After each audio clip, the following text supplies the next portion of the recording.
सुट्टीच्या दिवसांत गावाकडे जाण्यासाठी कल्याण आणि विठ्ठलवाडी येथील एसटी आगारांमध्ये प्रवाशांची मोठी गर्दी पाहायला मिळत आहे। याच गर्दीचा फायदा घेत चोरट्यांनी महिलांच्या गळ्यातील मंगळसूत्र, सोनसाखळी तसेच प्रवाशांच्या हातातील पिशव्या आणि मोबाईल चोरी करण्याचे प्रकार वाढवले आहेत। मिळालेल्या माहितीनुसार बदलापूरचे प्रकाश नलावडे मंगळवारी विठ्ठलवाडी आगारातून प्रवास करत असताना त्यांच्या 85,000 रुपयांची पिशवी चोरीला गेली।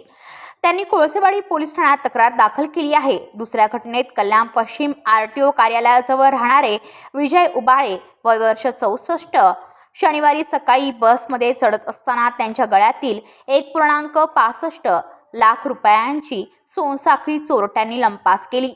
त्यांनी महात्मा फुले पोलीस ठाण्यात तक्रार नोंदवली आहे। तिसऱ्या घटनेत पालघरचे किराणा दुकानदार बाळू लामखेडे हे कुटुंबियांसह कल्याण बस आगारातून बसमध्ये चढत असताना त्यांच्या आणि त्यांच्या मुलाच्या गळ्यातील 4.5 लाखांचे सोन्याचे दागिने चोरीस गेले।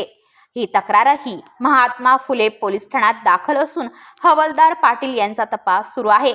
या सर्व घटना एकाच आठवड्यात घडल्याने एसटी आगारातील सुरक्षेवर मोठा प्रश्नचिन्ह निर्माण झाला आहे। प्रवाशांच्या म्हणण्यानुसार आगारामध्ये ना CCTV यंत्रणा आहे ना सुरक्षा रक्षक, त्यामुळे चोरी रोखणे अशक्य झाले आहे। नागरिकांनी या पार्श्वभूमीवर त्वरित सुरक्षा उपाययोजना राबवण्याची जोरदार मागणी केली आहे। पोलिसांकडून तपास सुरू असला तरी एसटी प्रशासनाच्या उदासीनतेमुळे प्रवासी संतप्त झाले आहेत।